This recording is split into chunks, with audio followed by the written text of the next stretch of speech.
संशोधन यूं कर दो कि सोना चांदी पहिरा जाए, ये जंजल में बात पहुंचाओ। सोना चांदी जब पहिरा जाए तो पहले पहिरा न जाए, पहले भगवान के यहाँ अर्पण की जाए। बाबा साहेब मूर्त बनी है, सोना चांदी खरीद लाओ, खाली बाबा साहेब समर्पित कर दो, इधर ब्रह्म बाबा बने हैं। सोना चांदी तुरंत खरीद के नहीं पहिरा जाता है। और सोना चांदी खरीदो लपद हुए लटकायल हिन दुकान में यहाँ वही माँ कलयुग निवास। मंदिर के लाओ वही देवी देवहरा होबे करे गाँव, कोई तो होबे करे, निकाल के यहाँ और लाए के यहाँ और रख दो और 5-6 मिनट घूम उठा। हम जो थोड़े कहते कि चढ़ा दियो, घर चले आओ, घर चले उठा ले कौन हम बना के रुपया कर रही जाइयो, चुहारो तो बहुत है। तो यो हम नहीं कहते कि निकाल धर दो ना, 5 मिनट खाली घूमे खड़े हो जाओ और कह दो हे ब्रह्म बाबा महाराज, हे देवता, हमारी वस्तु तुम्हें समर्पित है। उसके बाद हम प्रसाद रूप में भेंट कर लिया।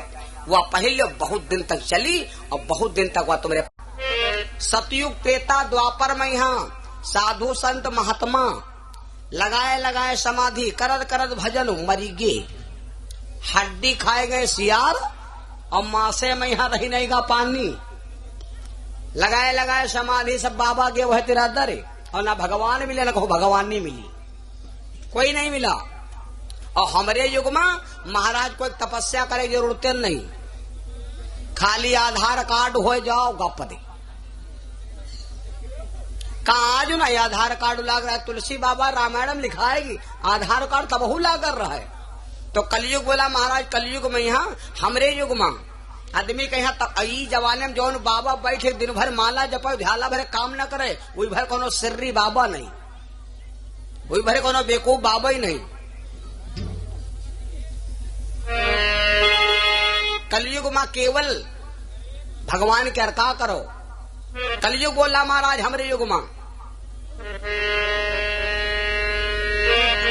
कलयुग केवल नाम आधार कार्ड, कलयुग केवल नाम आधारा,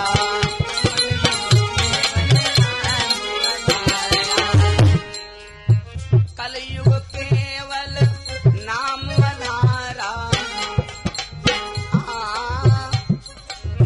कलयुग केवल नाम आधारा, सुमिरी सुमिरी नर उतरे तारा,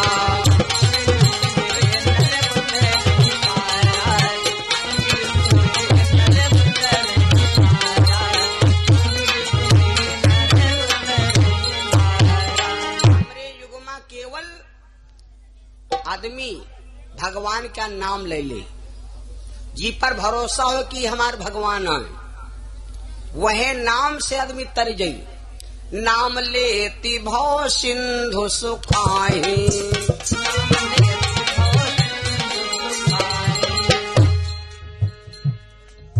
करहु विचार सुजन मन माही, और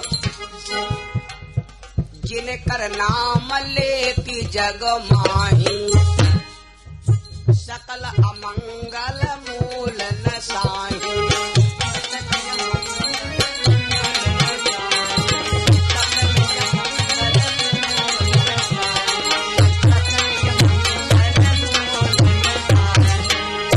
राम नाम सुमिरति अकबारा, उतरे नर भव सिंधु अपारा। तो तपस्या करे का जरूरत महाराज, हमारे में यू गुण है कि नहीं है? अपन काम करते रहो और भगवान को पा जाइ हो और तरीव जाइ हो। राजा परीक्षित कहला तो यार बहुत बढ़िया आदमी है। राजा परीक्षित सोचे साचिन कुछ नहीं, सुन लो भैया, कोई काम करे चलो बिना सोचे विचारे कोई कबहू काम ना करो। दशरथ में अक्षर कहे हैं भैया, दा सा रा कई अक्षर हैं, खूब ध्यान दे लो। दशरथ में अक्षर कहे दा सा रा कई अक्षर हैं? 4। भागवत में अक्षर कहे 4, भागवत कई अक्षर हैं? 4। दा सा ना न कई अक्षर हैं? 4। हिंदू धर्म में वेद कई हैं? 4। हमका तुमका मर जाए के बाद कई जने ले जाते मुर्दा घाट? 4। दशरथ जीत गए, दशानन हारेगा। और जबकि राशियाक राशिस नहीं होत, कंस और कृष्ण याग रास है कि नहीं है? कंस और कृष्ण याग रास, रावण और राम याग रास है कि नहीं है? तो फिर राम का है रावण को मार डाली न, और कृष्ण का है कंस को मार डाली। ये है फल कर्मों का। अगर कर्म बढ़िया के हो तो कंस भी कन्हैया को मार सकता, लेकिन उसका कर्म गलत था। कर्मों से आदमी योग्य होता है और कर्मों से व्यक्ति नीचे गिर जाता है। हम आप कर्म करना ना बंद करें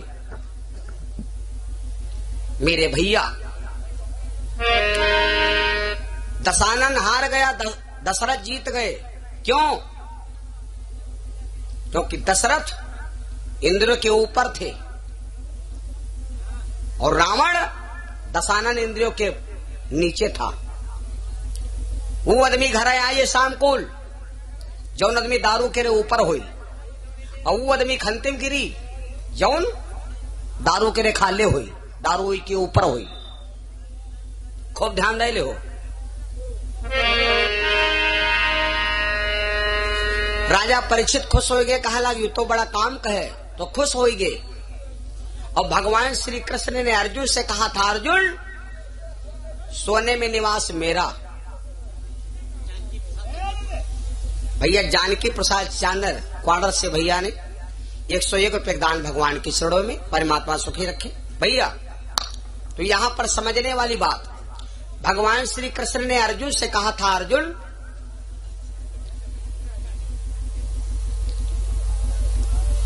सोने में निवास मेरा। और राजा परीक्षित भागवत के पहले अध्याय में कह रहे हैं कि कलयुग जाओ, तुम कहते हो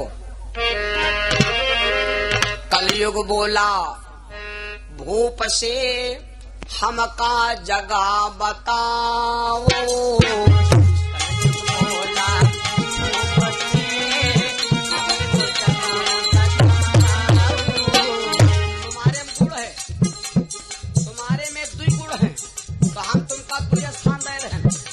नंबर 1, तुम्हारा निवास सोने में, जो संगमरमर का कमरा है, नहीं मां दिलैया घुसी और नहीं मां मुखरिया लगी, फरसों है और इलेक्ट्रॉनिक कमरा है। नंबर 1 सोने में निवास, और नंबर 2 तुम्हारा स्थान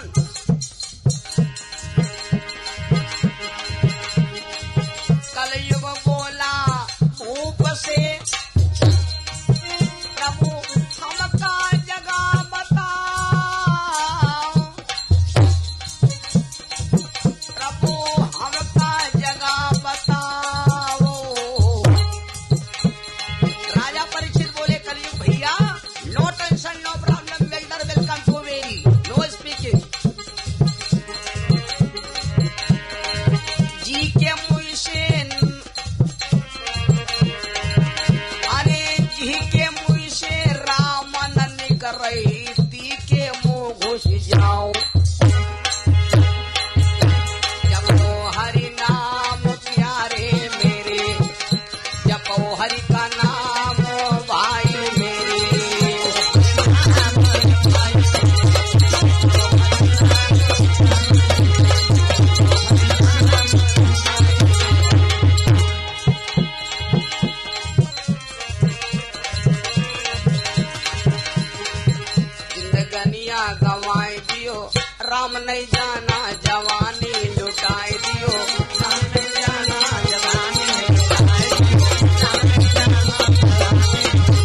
तो राजा परीक्षित ने कलयुग से कहा कि तुम्हारे में 2 गुण हैं। और एक बात सुन लो, लोग कहते हैं कि इस समय कलयुग चल रहा, ना इस समय सतयुग चल रहा, ना इस समय त्रेता चल रहा, ना इस समय द्वापर चल रहा, ना कलयुग चल रहा। ना कबहू सतयुग है, ना भैया कबहू त्रेता है, ना द्वापर है और ना कबहू कलयुग है। चारों युग हमारे आपके शरीर के ऊपर चला कर बराबर युगव चारे हैं और वर्णव चारे हैं। इतिहास में वर्ण कहे हैं ब्राह्मण क्षत्रिय वैश्य और 4 की गिनती बहुत महत्वपूर्ण है। राजा परीक्षित ने कहा ए सतयुग कलयुग त्रेता द्वापर सारी युग हमारे ऊपर चलते बराबर। कहो कितना? अब हम आपको समझा दी फिर हिंदी में। जब हम सत्य की जगह पर बैठो है, जहाँ पर विगत कुंठाई वैकुंठा, वैकुंठ के कहूँ न जगह है और न वैकुंठ के कहूँ स्थान है, न वैकुंठ के कोई लोक है। वैकुंठ क्या है? विगत कुंठाई वैकुंठा, जहाँ पर ईर्ष्या दोष न हो, जहाँ पर लड़ाई झगड़ा न हो, जहाँ घर में प्रेम और मोहब्बत हो, वहाँ आए वैकुंठ। घर भर बैठो सलाह काम भव जाले वैकुंठ महन और पता लाग हम कहते हैं बाके बिहारी और वही कहती है पत्ता बहारी। तो वैकुंठ ना है नरक हुआ है भाई मेरे। तो जहाँ पर सत्य के बात होते हो और सत्य क्या है? ईश्वर का नाम। तो जहाँ पर सत्य की चर्चा हो जान लो हम सतयुग में बैठन। और जब हम अपने माता और पिता की, अब होली आ रही, जब हम अपने माता पिता की पैर छुए और जब हम कोई से आशीर्वाद ले गुरु के पैर छुए पाए जाए तो समझ लो हम त्रेता में हन। और जब हम होली अब आ रही भारी भारी पिचकारी और भौजी के छप छप मारे, भौजी का यही लमडाऊ भिजाओ ना बताया जीते ना, नहीं नहीं हरा रंग लगाई, हरा रंग कोई कोई हरा रंग लगावत, कोई कोई देखे न है जला मोबिल और बहन निकाल लेने है जी के जला मोबिल निकाले और मारे छाड़ी हैं भैया। तो जब हम होली खेले और बढ़िया हंस बोले, खूब बढ़िया मिले मिलाए हैं आपस में यहाँ खूब, तो समझ लो हम द्वापर महन। और जब हम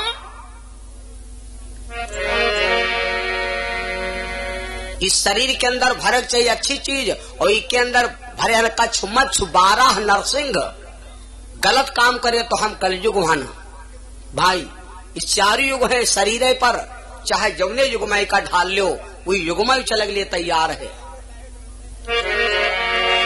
राजा परीक्षित ने कहा जाओ कलयुग हम तेरे ऊपर खुश हैं, तेरे को 2 स्थान दे रहे हैं। नंबर 1 जो कोई भगवान का नाम न बोले, जो कोई गुरु का भजन न करे, के तुम मुही पर बैठो जाए, मुही में जीव हम बैठाओ। और तुम्हारा स्थान है सोने में, यू कमरा है नंबर 1। कलयुग जैसे सुना तो राजा परीक्षित के मुकुट रहा सोने का। सोचे दादा लाओ यह कह रहे मुकुट में बैठे पहले हम। वहां से कलयुग उठा भैया,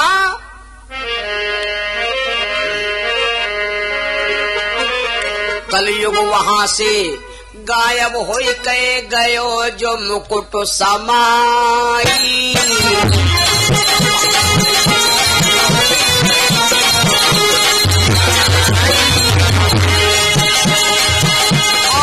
कलयुग राजा के मुकुट में फोड़त गयो समाई। अरे मुही के तेज पड़ान से गई बुद्धि से मराए।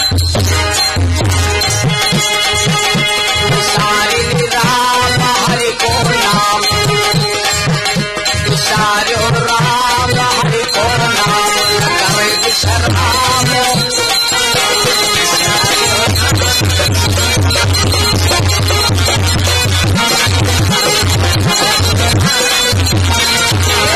राजा परीक्षित के मुकुट कलयुग में भैया, राजा परीक्षित का जो मुकुट था वो सोने का था। अब यहाँ बात समझे वाली बात है का याग बिलमा, का याग बिलमा भैया सांप और मूस रह सकते है। अगर मूस और सांप याग के बिलमा घुसेर दियो तो मूस उड़ाते हम सांप खा जी। बिलैया चूहा आंख बंद कर दो तो बिलैया है। बकरी और सियार याक में बंद कर दो तो रात में बकरी सियार खाए जी नहीं खाए जी। बड़े मतलब की बात। तो जब याक बिलमा बिलैया और चूहा नहीं रह सकत, जब याक जगह पर बकरी और शेर नहीं रह सकत, तो बोलो भाई याक चीज में यहाँ कलयुग और भगवान कहाँ रह सकत। और भगवान और न राजा की बात कटी न भगवान की बात कटी। राजा और भगवान की एक उपाधि होती। राजा और भगवान की उपाधि क्या होती है? भगवान के दर्जा पर। अब राजा परीक्षित ने भागवत के पहले अध्याय में कह दिया कि सोने में निवास कलयुग का, और भगवान श्री कृष्ण ने 12वें अध्याय में भागवत के कहा है कि सोने में निवास मेरा। अब बताओ कौने सोना भगवान है कि मां कलयुग है और सोना या कर।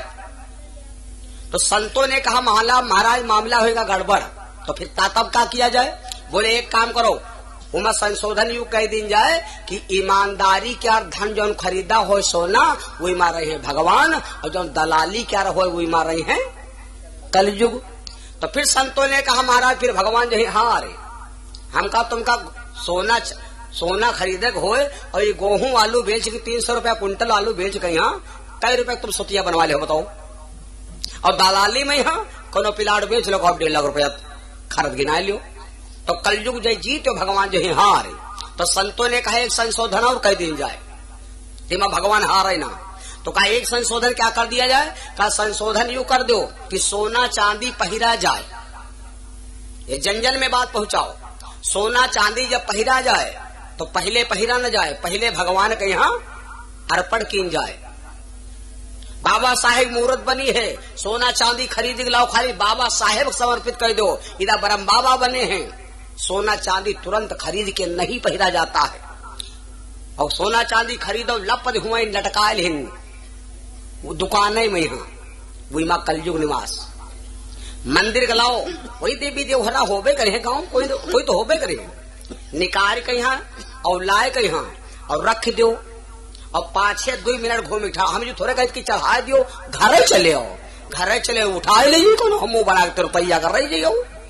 स्वारो तो बहुत है तो यो हम नहीं कहे कि निकाल धर दो ना, 5 मिनट खाली घूमे खड़े हो जाओ और कह दो हे ब्रह्म बाबा महाराज, हे देवता, हमारी वस्तु तुम्हें समर्पित है। उसके बाद हम प्रसाद रूप में भेंट कर लिया। वह पहले बहुत दिन तक चली और बहुत दिन तक वह तुम्हारे